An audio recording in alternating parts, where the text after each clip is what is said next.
বাংলাদেশ ক্রিকেটের নিয়মিত খোঁজ খবর নেন পাকিস্তানের অনেক ক্রীড়া সাংবাদিকও।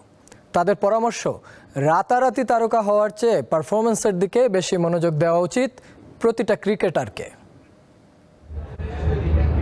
সময় পাল্টেছে, এখন বাংলাদেশের ক্রিকেট নিয়ে পাল্টে যাচ্ছে বিশ্বের অন্যান্য দেশের সাধারণ মানুষের পাশাপাশি সাংবাদিকদের চিন্তা ভাবনাও। নিয়মিত খোঁজ রাখেন তারা, কেনই বা করবেন না? এই তো 6 মাস আগে পাকিস্তানকে রাওয়ালপিন্ডিতেই টেস্টে হোয়াইট ওয়াশ করেছিল টাইগাররা। সেই ম্যাচ কভার করা দেশটির স্থানীয় সাংবাদিকরা কথা বলেন দীপ্ত টিভির সাথে। কোনো ম্যাচেই ভালো করতে পারেনি পাকিস্তান দল। আমি রিপোর্ট করার সময় খারাপ লাগছিল, কিন্তু কি আর করার, আমাদের কাজই তো ঘটনাকে তুলে ধরা।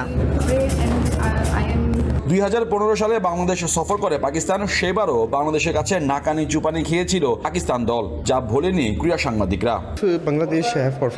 বাংলাদেশের ক্রিকেটের ভালো সময় মূলত 2015 থেকে শুরু। ভারতের পর পাকিস্তানকে হারায় তারা, সাউথ আফ্রিকাও হারে। আমি ঢাকায় ছিলাম সিরিজ কভার করতে। পাকিস্তানের পারফরমেন্স আমার খারাপ লাগছিল।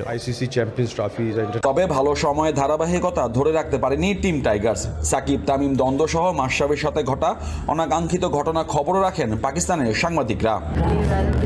চলমান চ্যাম্পিয়ন্স ট্রফিতে বাংলাদেশের অনেক তরুণ ক্রিকেটার খেলছেন। তাদের দেখে বেশ আত্মবিশ্বাসী মনে হয়, কিন্তু ভালো করার তাগিদ না থাকলে ভবিষ্যৎ ভালো নয়।